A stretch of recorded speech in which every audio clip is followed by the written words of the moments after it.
Welcome back to The Doctor is In with Dr. Nadia Saba. I'm Dennis Wadan, Dr. Saba's producer. For today's episode, the doctor will be in the lecture hall. Recently, Dr. Greenhouse attended the University of Arizona's CEAC short course and got the chance to catch up with a few of the students and speakers about their work in controlled environment agriculture. This week, we're sharing her conversation with Casey Shasteen and Chris Kaufmann in the university's research vertical farm. Casey Shasteen is a Biosystems Engineering Masters student, and Chris Kaufmann is a Biosystems Engineering Senior undergrad and a first-year student in the Accelerated Master's program. Thank you for listening. Hi, welcome back to The Doctor is In. I'm your host, Nadia Saba, president of Dr. Greenhouse. I am at the University of Arizona and the Controlled Environment Agriculture Center here in Tucson, Arizona.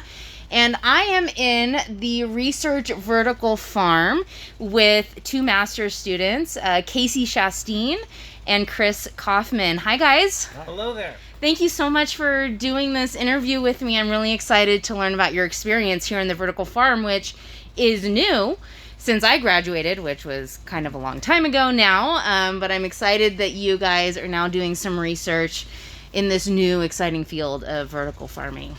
So, Chris, tell me about yourself and how you found controlled environment agriculture and this center.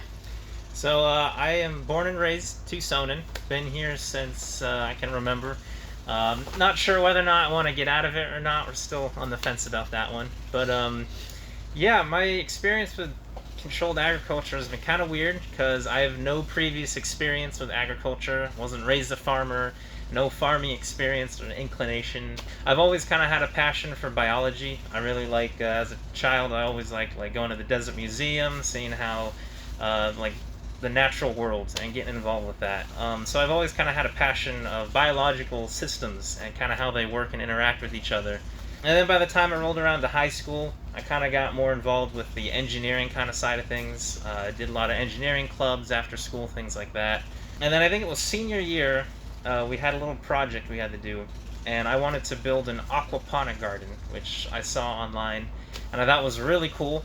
That's where you combine a little tiny fish tank and you can grow a few plants with it. So that was my engineering project for my high school thing, and I put it together and it failed terribly. So it was kind of funny because everyone laughed at me for it because everyone was building little robots and things, and here I had a fish tank with some pipes and some plants. That's way harder than robots, by the way. These are living systems, right? True. Yeah. But that kind of inspired me to kind of want to do something like that. And when I got to the U of A here, I didn't actually know that existed. The engineering program here, you go in undecided, so you have a year to decide what major you want to do. So you're just an engineering student. And I bounced around looking at a couple, and then I discovered Biosystems Engineering, which I'd never heard of. And even after majoring in it, it took me 2 years to figure out just what it meant, because it's such a weird, abstract term. Biosystems can be applied to a lot of things.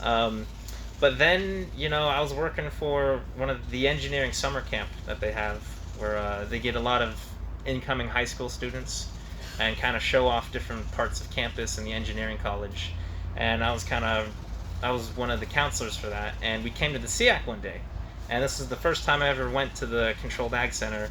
And we got a tour of the facilities, met some of the professors, saw the tomato greenhouse, and I was like, this is kind of my style. I kind of like this. I kind of want to do this.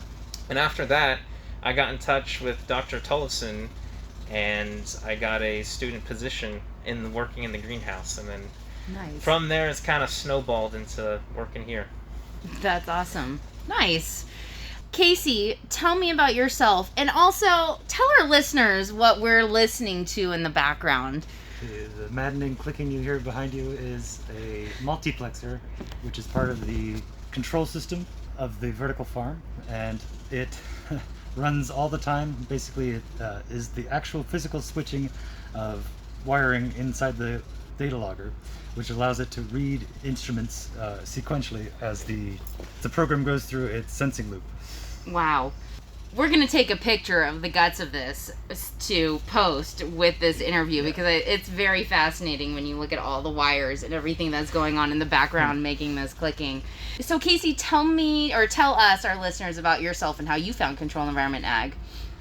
So I bounced around as a kid from continent to continent. My parents were in the military, so I've been to Florida, Germany, England, Japan, Virginia, Arizona, Finland, Texas. Wow. Yeah, it was quite a adventure. Didn't spend much more than 3 years in any one place.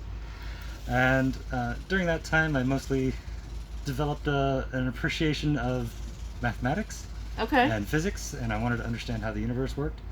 And so my first degree, my bachelor's degree, is in mathematics and physics, and that got me into wanting to know more about space and space flight, spacecraft, exploring the universe. And part of doing that is going to involve making agricultural systems which are able to be used in space or on other planetary bodies. And so my interest is in developing growing systems, mostly for Mars at this point, because I think that's the most likely candidate for the next planet that humans can be on. Okay. But also any kind of orbital habitat that has rotational gravity. I think that there's room on one of those for a space ag system of some kind. So the first step in learning how to grow things in a completely closed environment is the controlled environment. And this is one of the best places to do that. The thing about the place, about the university, which really drew me in, is I saw an Earthlight video on the Mars Lunar Greenhouse, and this seems to be really the only place that has a working facility that's dedicated to understanding how to grow crops in space. The University of Guelph in Canada was another option, but it's kind of the wrong country, a little far away. So You didn't want to move to a different country in a different city? well, I probably would have, but I think that the costs for being out of country are even worse than for being out of state. Oh, yeah, So. for sure. It can't be the weather here either. So. The weather here is pretty great for space research, just because the humidity is low. Why is So- that good for space research? Because you have the problem of adding humidity to be where you want it to be, rather than taking it out. Like if you're in Florida, Uh-huh. everything is soaked all the time. It's 100% humidity. You step off the plane and you can't breathe. But here, the energy costs of adding water to the environment are a lot lower than trying to take it out. For sure. So it's a little more convenient, just atmospherically. So, I mean, just to stick with you for a minute, Casey, what is the research you're doing and how does it relate to growing plants in space? So my research was focused on how to control the environment in the vertical farm in a way that would optimize resource use efficiency. Okay. And that's something that you would want to do in space for sure. But when I came into the program, the Mars Lunar Greenhouse didn't have any funding or operating, so I kind of didn't go to that as my research. Okay. But vertical farming is really close, so I went ahead and took up the challenge of trying to figure out how to optimize resources. And a lot of the research has been to look at different varieties of crops and different environmental conditions and find the optimal places, like what's the best temperature to grow out for the entire development of the crop. And my idea was maybe we don't want to do that. Maybe we want to have an environment which can change. If you have a normal environment where you've got consistent growing patterns, you'll know how the plant will turn out in the long run. But if you have a changing environment, you need to have some way of understanding where that plant is going to be when your environment has gone through a crazy sequence of, oh, the temperature's high now, or the CO2 is low now, or the lights are changing, how bright they are.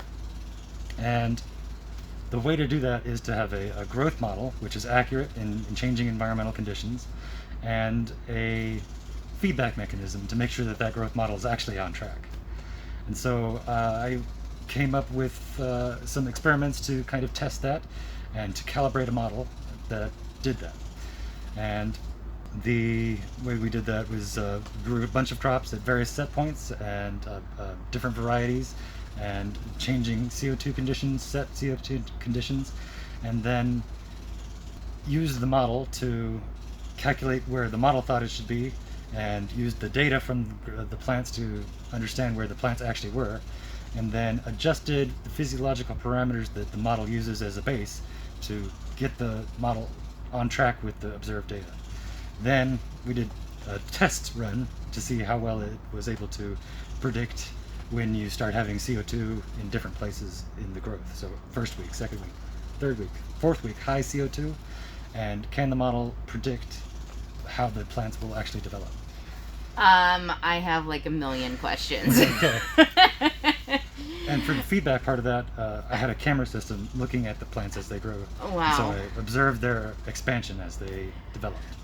Okay, so let me start with, what were the physiological parameters that you monitored and measured? So the real big parameter of interest for the model is biomass. Okay. So that involves Fresh weight? dry mass is what the model calculates in, but I think I've added a function into it which allows you to calculate fresh weight at any point during its development as well. Okay. So the process for measuring that is you take a random sampling of plants on each level in each environment that the plants are in, and for each variety of plant, and you take it, you put it on a scale, you measure its fresh weight to start, and you put that in the oven, you cook off all the water, and you measure its dry weight. Okay. And of course I did have that feedback mechanism too, so I was also measuring its top projected canopy area, its area as you look down on it from above as it grows. First off, I just want to say that it is so cool that you created a model and then are modified. I didn't create it, but yeah. Oh, okay, fine. So you modified an existing model? An existing model. It was used to be for greenhouses. Okay. And now we can use it for vertical. And this is for leafy greens specifically, for lettuce plants? For lettuce specifically, yeah. For lettuce specifically. Okay, so it was a greenhouse lettuce simulation. Mm-hmm. Then you tried to fit it to a vertical farm, or you used it and then you measured, you actually did some experiments, mm-hmm. tested whether or not that model fit what you were actually seeing, right. And then created like a correction factor or modified it in a way to get how close? There are physiological parameters which are not necessarily the same in the vertical farm as they are in the field. Like what? So or in the greenhouse, basically. For the sunlight, okay. You've got a different spectral composition, so that had to be adjusted for. You also have a lot more intensity in a greenhouse. The sunlight might be coming in and giving you 800 micromoles during the middle of the day, whereas in the vertical farm we're down more like 200, 300 micromoles. Sure. And when you reduce the intensity of the sunlight, you can affect the CO2 compensation point. It actually kind of drives it higher, according to other people's research. So I had to do quite a lot of other research. It's not a factor that I was measuring during my experiments. So I also complemented my experiments with reading a fair amount of literature, sure. And trying to understand how this environment would affect the parameters that go into the model. And how would you use this model? How would a vertical farm grower use this model? Right. A specific example would be, for example, HVAC systems can have an HVAC economizer. And in that, the system will occasionally decide to suck in outside air and use that to amend the inside air in a way that saves the energy of having to cool the inside air or to dehumidify the inside air. And it's a very effective way to lower your HVAC costs.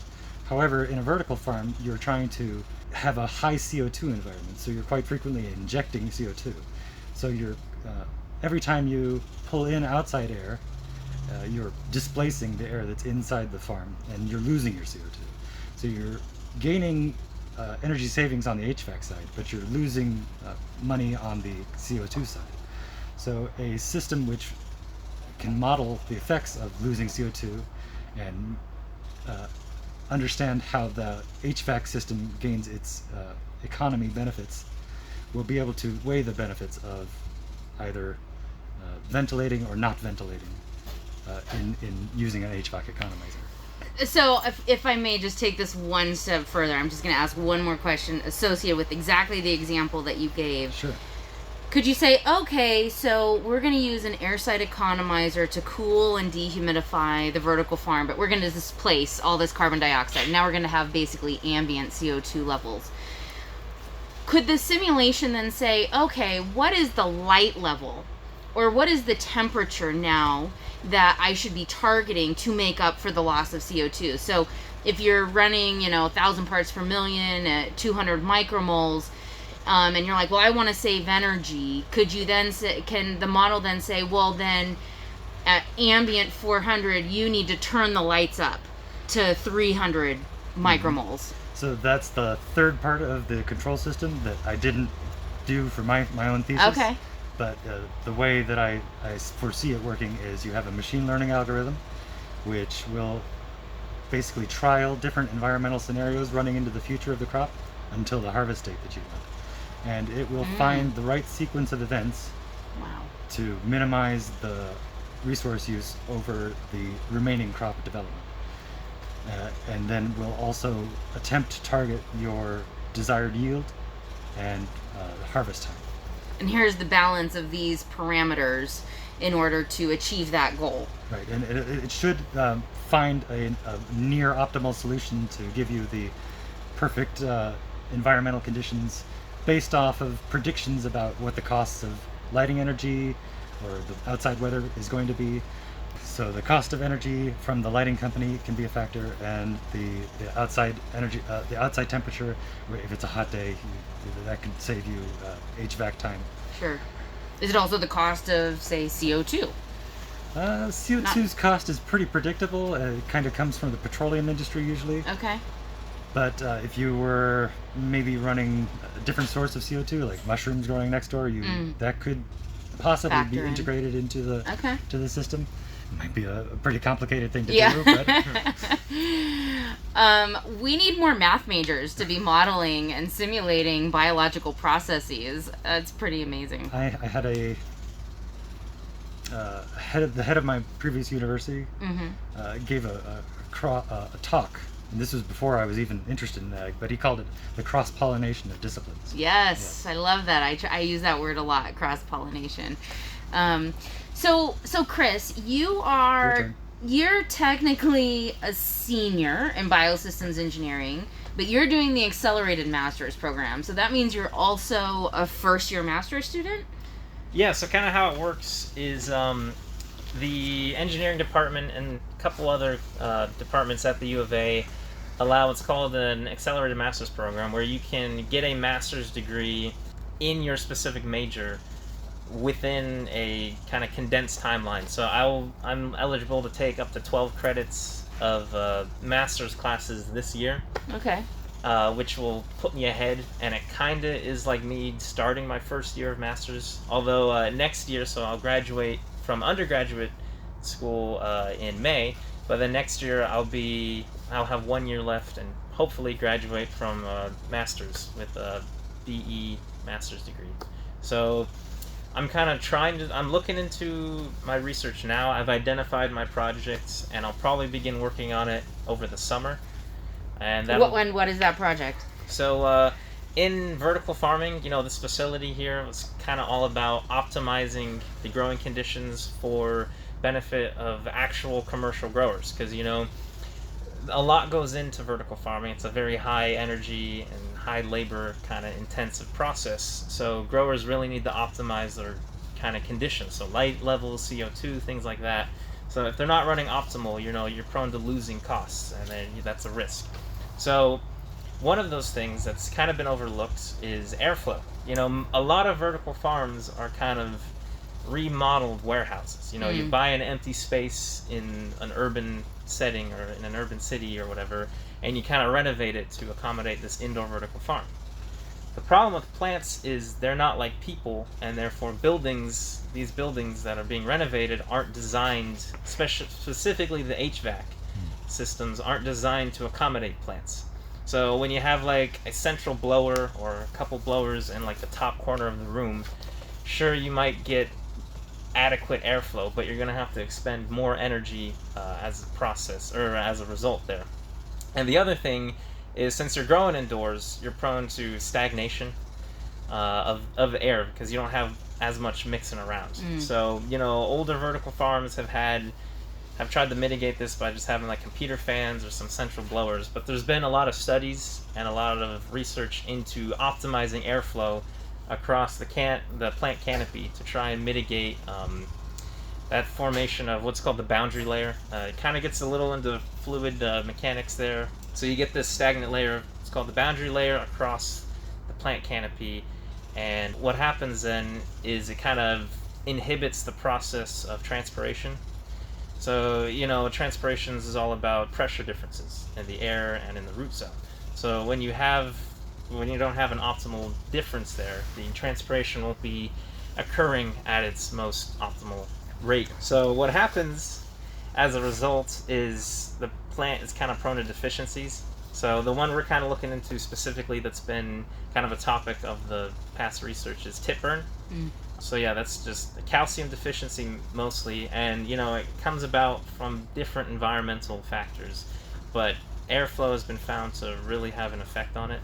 Airflow and humidity. Yes, and humidity. Thank you, Casey. Yeah, airflow and humidity especially have a big impact on the occurrence of tip burn in a crop. And essentially, if you've ever seen it, in the innermost leaves of like a lettuce or leafy green plant, it kind of gets crispy edges around there because the nutrients not being delivered to the edges of the leaf. So therefore it kind of senesces a little bit. And that devalues the crop. The grower's not able to sell it, if at all, but or at a decreased price. So it's really doing a number on commercial vertical farms, which is why there's been research into kind of optimizing airflow across to kind of promote a more natural air mixing environment. And uniformity. And uniformity. Uniformity is a big one too. Uniformity is a big focus in indoor ag, in controlled ag in general. That's what people are looking for, uniform consistency. So if you have a spot that doesn't have good uniformity, you might have part of your crop ready for harvesting, and part of a crop that needs another few days. That's a logistical nightmare. Part of your crop that has yellow tips or yellow center, and part of it that's lush and green. Yep. Yeah. So my research will be kind of comparing different. The research, it seems, into airflow has kind of gone off into different directions. So a lot of it has just been applying a horizontal, like laminar flow across the canopy to just kind of get a gentle breeze across the plants that you have there, and that's been kind of optimized. It's found that like between like 0.75 meters per second to 1 meters per second is kind of optimal for reducing tip burn while not affecting crop growth at all. And that's for a horizontal airflow? Yes. Okay. And then there's also this other direction where there's a more vertical distribution, where you have like perforated turbulent flow coming down to kind of just mix up the air across. So you'll have a higher kind of jet coming out of your blower, and then by the time it reaches the canopy, it'll kind of diffuse and mix. So those are the two directions they've gone in. Is the airspeed the same for vertical distribution? The target airspeed on top of the canopy level, that's the same. But like if you think about it, in order to reach that, to get like sizing your blower to kind of accomplish that, and sizing your system, that'll be different, because depending on what system and even the size of your vertical farm and dimensions, that can change a lot of factors there. So the ideal kind of airflow just around the canopy is like I said, 0.75 to 1 meters per second there, and there's different ways to kind of get that. So there's been research done. We had a previous grad student here who actually modeled a vertical airflow delivering system. So she created a computational fluid dynamic model, taking a room similar to our UAG farm and kind of modeling the optimal setup for like how many different perforations in the tubes do you have, how many tubes do you have, the spacing between the holes, kind of the level and the height. Or the pressure in the tube. Yeah, the pressure. How much volume you move. So she modeled all that. She did several different studies to find an optimal case for that specific kind of environment. And so then there's also been studies with the horizontal, finding like comparing the directions of the fans facing inward and outward, or facing one single direction. And there's been optimizations there. But, we haven't really come to a consensus on comparing the two.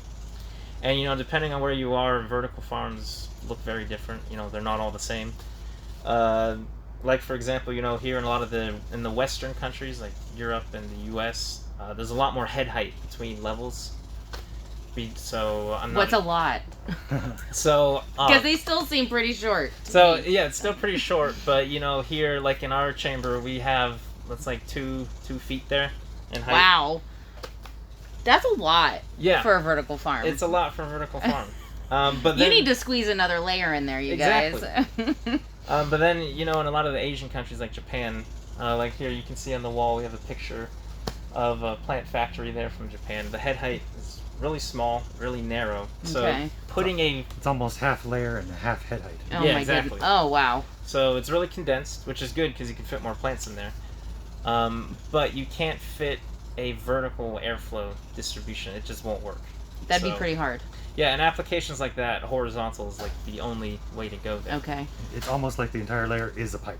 Exactly. Yeah. Yeah. So the goal of my research is to kind of compare both kinds of systems. So I'll be adding to our existing vertical farm one level with a vertical airflow distribution system and then one with a horizontal.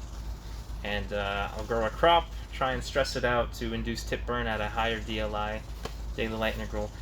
Multiple layers, multiple light levels. Multiple light levels. Are I'll be you thinking multiple varieties, maybe? Yeah, so Yeah. I'll be doing a study with a butterhead lettuce and then a leafy oak leaf lettuce. So one that has more of a tighter structure and one that Exactly. has more of an open structure. yeah, so Cool. compare different, I guess, physiologies of leafy greens to see how that affects it at all.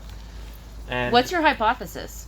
so my hypothesis has yet to be fully constructed. Okay. Well, what do you think? Which is going to be better? So I suspect that I think the horizontal airflow is probably the way to go because you achieve a more uniform laminar flow across your canopy.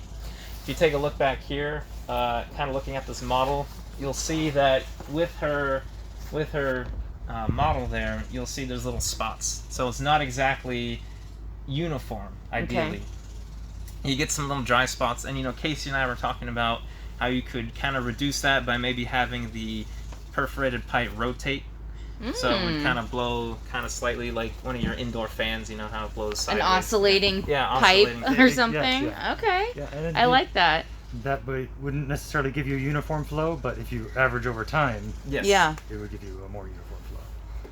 So, I've seen, from what I've seen done in the industry, it seems people are going more towards the horizontal flow anyway. Okay. Some of the examples I've seen with indoor farming for leafy greens and even cannabis have been having indoor or horizontal blowers. I actually have suspicions the other way. I think the vertical is going to do better just because you can penetrate down, maybe even past the leaves and blow a little bit underneath the leaves. Okay. And yeah, that's another thing to think about. If you're doing other crops that get, like, say, cannabis or tomatoes or something, A very The, open leaf structure. Mm-hmm. yeah, something that gets taller and has an open leaf structure, delivering airflow to not just the top of the plant, but below and around the leaves too, is going to be important as well. So it could go either way. Yeah. That'll be interesting to find out because I know about a lot of these CFD studies and analyses, and I haven't seen a lot of actual in situ experiments that have looked at, even doing smoke tests Yeah. or measuring how the plant is really responding. As an HVAC engineer myself, I always think about the practicality, Yes. which you mentioned, right? I mean, with these vertical farms having different configurations for their racking system, some are using towers, right? Even it's great to simulate a solution, but can you actually implement that solution? So I'm glad that you're going to do some tests with that. Yeah, I've had a lot of problems with some of the models because there's no plant setting for deciding your media. They have to choose like a porous or like a uneven. Yes. But that's not accurate because depending on what plants you're no plant is the same, even though they might look the same. Still, the surface across changes, so that can have maybe minor effects on the airflow, but it's still worth looking into. I've also seen a lot of those studies basically model the plant as just a blob Yes. and not actually What's a blob? literally a blob, Like a this. shape Yeah. that is amorphous, and without actually narrowing it down to the real morphology of a plant. Yeah. Well, I mean, as the mathematician, how would you even go about creating a mathematical equation to incorporate even the variability in individual plants? That's something you should have asked Megan. Is it? Yes. 'Cause Okay. That's going to be her thesis. Oh my goodness. That's exciting. That is exciting. Yeah. When we work with CFD simulators, they ask us all the time about the plant. Like, right, like this is the plant height, and then they'll mention, well, we can model the plant these two different ways. And I know that Dr. Kachira has a way, one of the ways he says have been used here at the university, but I've seen other simulators use the opposite version. I don't know what they're called. I know porous is one of them, and I can't remember what the other one is called. It's a very technical term. So I think one of the methods is to take different layers and treat them as though they're basically wet pieces of paper and slightly permeable to the airflow. Interesting. Okay. But that doesn't give you stems, doesn't give you stalks. Yeah. They all do something. Right, right. And even how do you model the interaction between the plant and the environment? That there is so much happening at that boundary layer. Exactly. I don't even know. That's why I'm more of a hands-on learner, so I just would rather build it Yeah. and test it. So that's what you're going to do, I'm assuming, is Yep. you're going to be doing a lot of fabrication of systems and Yes. ducts and fans, and that's going to So- be awesome. Yeah, it'll be an exciting. It's a little daunting because I've taken fluid dynamics class, but apart from that, I have almost zero experience with HVAC systems like that. So it'll be. Well, it'll give be me new. a call if you need any Yeah. support. Yes, yes. So we've got a machine shop just across the road. Oh, so yeah. we can do a lot of the fabrication, and so Very we'll probably cool. be working with Mike Mason over there. Yeah, he's got all the bells and whistles there. Nice. That's going to be so fun. Yeah. He's got CNC lathes too. Yeah. Mm-hmm. Oh, cool. Yeah, it's pretty good tech over there. So, Casey, with your model, and then comparing it to like what's happening with plants in reality, are you actually growing these plants? Yes. So, I want to hear from both of you, and Yeah, I have a we've- different question, Chris, for you on We've this both line. Lived this nightmare, I guess. Why? Oh, perfect segue. Why is it a nightmare? Well, there is an awful lot to do, and it all happens in just a few days. Okay, tell So- us more. No, I mean, overall the workload isn't too bad, except for the fact that you have to get everything done on a really rapid schedule in order to meet your experimental deadlines for one thing, and also to meet the deadlines of the plant. If you run it too long, you're going to start risking the plant bolting. And for the experiments in particular, you want a very nice consistent environment, so you've really got to not rush, but carefully organize your time in order to make sure that certain things happen by certain moments in order to get the data that you want. So the main rushes are, initially you've got the setup where you've got to sanitize the system and get everything cleaned up, and then load up the water and the nutrients and get the sensors calibrated. And then by the next day, pretty much, you need to start getting your plants running in there. And they need to have been started to get ready about 2 weeks before. So you have a seeding day. It's usually not too bad unless you're trying to do all the levels in all the chambers. Oh man. But 2 weeks after that, you've got the transplant. And So you germinate and you wait 2 weeks Mhm. until you transplant into here. yes, so Wow, for okay. lettuce, it's a 2 week period of. There's initial 3 days of germination, and then they mature at a very, very high density, 1,500 plants per square meter. Oh wow. And then you break off each individual plant and insert it into your eventual planting density, which is on the order of 25 to 40 plants, 48, maybe 50 plants per square meter. That's a big difference. Yeah, it's huge. And so you are making really good light use efficiency on that first transplant because you're packing so many plants into Yeah. a small footprint. And then very suddenly they're 10 inches away from their nearest neighbor, and the light efficiency use goes way down. As most of the light is hitting background instead of hitting plant material. Yeah. And only the photons that hit plant actually participate in photosynthesis. Everything else kind of bounces around the chamber and makes it really bright in there. So as the Interesting. plant matures, it improves the light use efficiency, and as the plants expand and eventually start touching their neighbor at canopy closure, about week 3. After that, you're getting basically your maximum. The light is always hitting plant and you're never losing it, except for what pours out in the edges of each layer. That's Sure. another advantage to the Japanese way of having everything really close together, there's a lot less room for light to escape from the edges. Okay. But that's a challenge of airflow too, Yeah. because you could try maybe capturing those photons with some nice white plastic to bounce everything back Sure. in, but now you have no airflow. Yeah, you can't get the air from point A to point B because you have an obstacle in the way. So there's engineering level concerns right at the building first construction of the building. Wow. Have any of these systems ever failed on you? Fine fail. You define fail. Well, Actually, yesterday. While we Yesterday? were giving our tour, No. our pipe from our CO2 canister, I guess, it's one of those, did we ever decide, was it polypropylene? probably. It was our little tube there. It's been there, I don't even know how long. I guess just from the sun damage over time, it like got really brittle and it cracked. Plus So then- the cold from the CO2 as it comes out. Yeah. Oh, that's sure. it. And so, yeah, after we were between tour groups, I walked out and then just CO2 just everywhere. So Oh my god. we had some crisis. We entered Rapid crisis repairs. mode. Yeah, rapid Yeah. repairs. So far everything seems fine. I was checking the levels today. It seems Okay. normal. But What's normal in here? so right now we're actually growing at 850 parts per million. Okay. So, How'd you choose that number? that's based off of, that's become our research standard, based Okay. off of the ongoing project that we're part of, the Optimia. One of our previous graduate students did research here where he varied the CO2 levels and the light intensity. And once you get above a certain CO2 level, it's seems to start to actually hurt the Hurt? So it's not even a diminishing return. It actually like starts to decline. Yeah, you get decreasing photosynthesis? yields above around 900. Interesting. Yeah, we keep it around 850 as our controls, and that's Okay. kind of been the standard since. So my question for you, Chris, Yes. is you had mentioned that you were working in the greenhouse, and now you're coming into the vertical farm. What are some of the differences right away?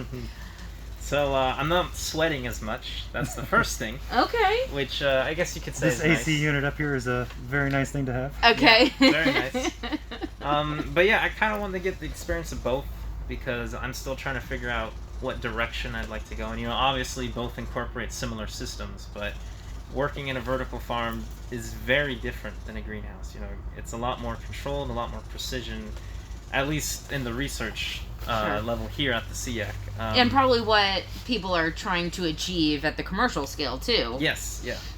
So the greenhouse, there's a lot more labor going into it, manual labor. At least, with size disparities. The teaching greenhouse, I think, is 5,200 square feet, and then this room here is like 18 18, yeah. So square meters. Square meters, Yeah, I'm but- metric.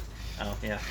Anyway, so yeah, but it was different. It's very different because we don't really do lysimeters in here. There's really not a need because we have sensors monitoring things in real time that communicate here. There are like no pests in here. The only thing I gotta worry about is if I didn't sanitize things correctly, I might be prone to like pythium or some kind of root rot. But I haven't had that trouble yet. But no bugs, so that's kind of nice. Same for me. I haven't seen any bugs or pathogens. That's cool. But the energy usage is kind of a concern for me. Are you guys monitoring energy use here? Yes, we have Yes. sensors on the walls of both chambers which measure wattage Wattage. Amperage. and the amount of integrated wattage over time over the course of the experiment. Kilowatt hours. Yeah, kilowatt hours. Got You it. Okay. So yeah, it's very different because growing tomatoes very different from lettuce. Oh yeah, because you were probably growing a different crop yeah, out we're there growing too. tomatoes, peppers, and cucumbers. Okay. Which So you didn't just have a different facility; you had a different crop also yeah, to learn. very different, very almost night and day. Because tomatoes, a lot of work goes into those. You got to do weekly trimming and leaning and lowering from the style we're growing them, and then harvesting as well. So there's definitely a lot more work that went into the greenhouse. As Casey mentioned, with the vertical farm here, it's a lot of downtime where I'm almost doing not much, and then there'll be a week of like 3 weeks straight where it's like constant working, struggling to get things together. Harvest time can be a real bear. Yeah. So I think that the stress goes up a little with vertical farming because if one thing goes wrong, it can kind of affects. You don't have any natural buffers in a greenhouse.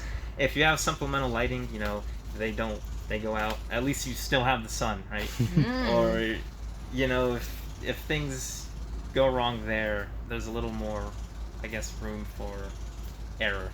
Here in the vertical farm, it seems a little more. Everything's a little pinpoint. Less forgiving. Yes, and the style, because I was it was a bigger facility, and I was the student manager, so you know, I had to kind of work with the interns and the students there, and a lot of communication and delegation kind of experiences there. And here it's mostly just me. We have one or two helpers. Casey is kind of walking. I was going to me through a lot ask, of do you stuff. guys work together to help with transplanting and harvesting and things I like did a lot of stuff alone when I was researching. I did occasionally have a helping hand or two, but it really does pay to have at least one other person around to give you a hand. Yeah. Nice. So, What would be the equivalent if we were growing this lettuce in a greenhouse on one layer, right? One level. You guys are doing deep water culture? yes. Deep water. So if we did deep water culture in a greenhouse, do you know what the equivalent size greenhouse you would need for this vertical farm? Oh gosh, I'm blanking on the. Oh man, I was just looking at the square footage of growing space the other day. It's Totally about 18 square meters, or 180 usually square feet. multiply that by 10 is, Yeah. is the cheap. Yeah. So 180 square feet is the size of the room, is or the size of the growing area. growing. the total growing area, or like one level? The total growing area for this chamber. Okay. So there's a duplicate chamber on the other side that also does that, so we can basically double it up. Okay. And then how many levels are we looking at here? 3 Total levels. of 6. Yeah. So yeah, 3 on one rack, 3 on the other. Okay. And the 2 racks can be divided into 2 different nutrient solutions. Yes. So 2 Oh, nice. chambers, so we have 2 atmospheres we can do. We have 2 nutrient solutions per chamber that we can do. And then we have 3 levels for different lighting intensities. Okay. Yeah. And you guys dim lights and play with lighting levels that Yes. way? So the crop we currently have going on, each level's at a different DLI. Okay. So the top one is at 9, and then we do 13 and 17. So we're really trying to, like with that 17, though, we're really trying to induce tip burn to try and stress it Oh, out. because I was going to be like, why do you want such a high DLI Yeah, for exactly. lettuce? So You're stressing it we're trying to stress- purposely. yes. And we're actually growing at a higher temperature, so we're at 27 degrees Celsius during the day period. Okay. Maintain it around there. So you're at 70 degrees Fahrenheit? I know that's 81. Oh, I'm sorry. I No, said, you're good. yeah. 28 is 82. 27 Yeah, is... I 81. have Yeah, trouble. yeah, I gotta yeah. get a calculator. Yeah, 'cause Yeah. I can't. agree. Okay. So you're around 80, 81 degrees. Yeah, that's pretty high. Yeah. So why are you trying to induce it? Are you just trying to find its limit, its Yes. stress limit? Yes. So, and that gives us a good baseline for when we do integrate my airflow kind of research. We know that it will work at when the plant's stressed out. So by inducing these higher, because you know if you're growing the leafy greens in kind of the optimal or the status quo, you won't see as much tip burn. So then when you put something in there that you're trying to test to mitigate tip burn, you'll be like, okay, was that due to the airflow system, or is that just naturally? You know, Do you think occurrence? you could mitigate that tip burn at 80 degrees? Like, I mean, is there an advantage at 80 degrees? In other words, will the plant grow more rapidly so that you could reduce the time to harvest, but then you're obviously risking tip burn? If you determine that I need 1.2 meters per second across that plant at that temperature and high DLI, and oh my god, I mitigated leaf tip burn, is that like I don't know, like... So we've kind of yet to see. I'm sure previous studies have done with higher temperatures, but we're kind of, for this system, we've mostly kept it at 23 degrees Celsius. Okay. Pretty standard. So we're trying to kind of get some variation in their crops and how they perform. We'll see what the effects are, but physiologically the theory is that the tip burn is being caused by the calcium not being able to make it all the way through the leaf before it's cutically transpired. Yeah. Actually, not just through the stomata, but also through the waxy outer layers. And so very near the edges of the leaves, or in very new developing leaves, the calcium levels are too low for either cell wall formation or for cell wall expansion, or signaling of the expansion. Oh. Yeah. So if you do have That's why higher transpiration, maybe that means that more calcium makes it through, or maybe that means that more calcium more transpiration happens before it makes it through. Yeah. It's too fast. So, Yes. In other words, it kind of leaves the calcium behind potentially. So that's kind of what we'll see with this. Okay. How it affects. There have been some research studies showing that if you have a high nighttime humidity for a few moments in the night, that can help reduce the amount of transpiration that happens during the nighttime, and maybe get you a little more xylem pressure getting to the very edges of the leaf. Kind of like what Dr. Kubota was talking about today with guttation for strawberries, right? Just a couple nights a week, having this really high humidity and actually forcing sap to the tips of the flower or to the berry and to the leaves. So it just needs that calcium for a moment. Yeah. It doesn't have to be forever. Yeah. I think that would be really fascinating to figure out because I feel like there could be some energy and water savings associated with that. Yeah, and Dr. Kubota's method was to use misting systems to locally raise the VPD just next to the leaf. Yeah. Maybe that not the would be best hard here. in the vertical environment. But you might be able to do something with reducing the temperature at night that would artificially lower the VPD. Yeah, sure. Because psychrometrically it would raise you up a few relative humidity levels.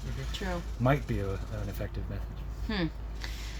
And I'm also curious, I mean, in your model, Casey, you mentioned resource use efficiency, and you're talking about, simulating how the plant is going to grow under different temperatures, CO2 levels, light levels. How does that translate into using resources? So, what are these resources? So you would need also, in addition to the model, some equations that tells you what the costs are. So what is the cost of CO2 and how much CO2 are you injecting into the environment in order to maintain the desired level of CO2. Okay. So you would need a scale on your CO2 source to kind of get a sense of what rate at which you're injecting. And in a vertical farm, you usually have a pretty tight environment, but there's also a good chance of leakage through the walls, so you may be not getting all of your CO2 into your plants. So characterizing what's going on with the wind can maybe play a small part. So weather predictions can let you know what the difference between inside your farm is and outside, and also let you know what the wind loading is going to be, and that'll affect your loss of heat through the walls, loss of CO2 through the walls. And they've already done this in greenhouses where if you let your plants get a little bit colder during the night, you don't have to heat the greenhouse as much. So maybe a similar principle can be applied in the vertical farm. If the day is going to be hot, go ahead and let the vertical farm's environment get hotter. The HVAC system won't need to work as much to keep the infiltration. Again, vertical farms tend to be more insulated than a greenhouse, so they don't have as much heat exchange through the walls, but it is a factor in, like when you're looking at differences from Dubai to Seattle, it can play a significant role. Sure. How about water and nutrients? Are you also modeling that or paying attention to like how much the plant is transpiring? I'm just thinking if you have this high temperature and then we blow air across it more quickly, are the plants transpiring more, meaning that they're using more water? Is that something that we're tracking? Yes, higher rates of transpiration do make them use more water, but in a vertical farm, in a really well-sealed vertical farm, you can run that condensate right back into the system. And that does a really huge increase in your water use efficiency, but can also cost you on the energy side. That energy-water nexus gets us every time, doesn't it? Yes, it does. So again, that's another trade that the model can help to help a grower or a control system to evaluate. To optimize, And another thing you can do with the model is understand just how much light you can lower and exchange for CO2, because both of them will cause increased growth, but one of them is a lot cheaper. So more CO2 is good, and you want to keep it towards the optimal levels. But if you're doing things like with your HVAC economizer, you might be spending time below optimal on CO2. And you can try and make that up with light, or you can maybe try and make that up with running your lights at a different time or at a different intensity. Yes. Nice. And then targeting those times of day when you don't need to ventilate as much and have better, more optimal CO2 levels. Right. Did you want to say something? Oh, I was just gonna add that I think in the future, Dr. Kucher and I are talking about ways we can integrate some way of measuring transpiration, or something similar to, because it's kind of hard to do. What's the sensor called that you can? Lysimeter? Well, yeah, lysimeter is one way, but because having one of those. Okay, you have it in one part, but it changes depending on where you are. Right. So we're And those things are like $50,000 or something They are, ridiculous. yes. So we're trying to find a practical way of maybe measuring or tracking transpiration in this system. Inconclusive at the moment, but that might be something we have as part of my experiment. Your mushroom friends, Yes. they were talking about how they were measuring. Yeah, I thought it was Lycor. Yeah, It's a The Lycor. Lycor portable photosynthesis. photosynthesis Yeah. system. Yeah, that's Yeah. right. So the mushroom experiment where the graduate student was trying to measure CO2 production rates. Yeah. And they basically put the mushrooms or the mushroom mycelia in a box, and then they let the CO2 raise, and then they vented it out and then captured that CO2 to see how much, they knew the volume of the box and how much air, etc. That's Justin Chung's work. He did it in chamber. Justin, it was Justin. He did it here in chamber B over there. Yes. So maybe you could do the same thing with transpiration, is just let the moisture rise and then vent it. Though unfortunately, my suspicion is that as the vapor pressure deficit changes, as the relative humidity increases, the plants are going to transpire less, and then that makes it really hard to figure it out. Now, I would like to integrate that feature into my model. It's something that's missing right now. Yeah. My model does CO2, temperature, and light intensity. But it has a point where you could maybe attach airflow and relative humidity into one of the equations. Yeah. And that might be some interesting future work, which That'd be could great. give you predictions on whether you're in an environment which is likely to cause tippling. Awesome. And that would kind of feed into both of our work. So I think it would be a subject of maybe a future study. One step at a time. Yeah, one step right? at a time, I mean, yeah. this industry is still really young, Yes, so yes. we have some time, whether or not industry wants to believe that or not. So tell me, what do you guys want to do after you graduate? You guys want to stay in academia? Do you want to go work in industry? I'm off to Mars. That's right. You're going to Going to Mars. Mars. Okay. I'll probably be there with Megan. You and Megan are going to hitch a ride to Mars. Got it. Okay. I like it. Actually, I'm not a grad student person. I only really did the A&P program because I wanted to get more involved with the vertical farm and, maybe buy me some more time to think about what I do after. So I do want to go into industry. Not sure where, which is why I'm trying to jump all over the place, get a feel for what's around me, build up a wide variety of skills that I can take anywhere. But, maybe work at a larger company for a couple years, maybe get like an MBA or something, because maybe down the road I'd like to have my own business, maybe as like growing in a local. I'm really focused on providing local food deserts, food access and food security. So kind of having, with CEA, you can grow food in places that you normally couldn't. And I really like that aspect of, you go in a really high density city there, population city, and you'll just see a greenhouse on a roof. Like, that's really cool in my opinion. It So is. something like that might be kind of cool. Still haven't really worked it out, but I got time, I guess. The same technology which lets you grow, on the moon or on Mars is going to be the same type of technology which lets you grow out in the middle of the desert or in the middle of nowhere without any roads or infrastructure. Solar power production feeds into a battery system, lets you run your lighting, your pumps, your cooling if you need it. That was a big topic of Becca's work, and she used to be one of the managers of the vertical farm here. Nice. What will you do to bide your time until the trip to Mars? Grant proposal writing is what's happening right now. Okay. So if we can get enough money together to try and build a prototype system, we'll look at advancing the technological readiness level from 4 to 6, which means from lab level to something that's just about ready to fly. Okay. And if in the meantime, while we're waiting for these grants to come through, maybe something with either a vertical farm system or a greenhouse grower which is using automation. Okay. Is a place that I'd like to work to understand how moving systems and robotics and more machine vision, automation, machine learning can be integrated into the growing environment in order to, again, improve these models and our ability to optimize resource use efficiency and get the costs as low as we possibly can, while reducing labor, which is of course the biggest cost. The big one. Yeah, and then energy. So Yep. usually. Well, you guys, Casey and Chris, thank you for the interview. Thank you for answering a lot of the questions, or trying to answer some of the questions that we have in this industry, from airflow and optimizing resource use efficiency. Well, the most important starting point is knowing what questions to ask. Yes. Isn't it though?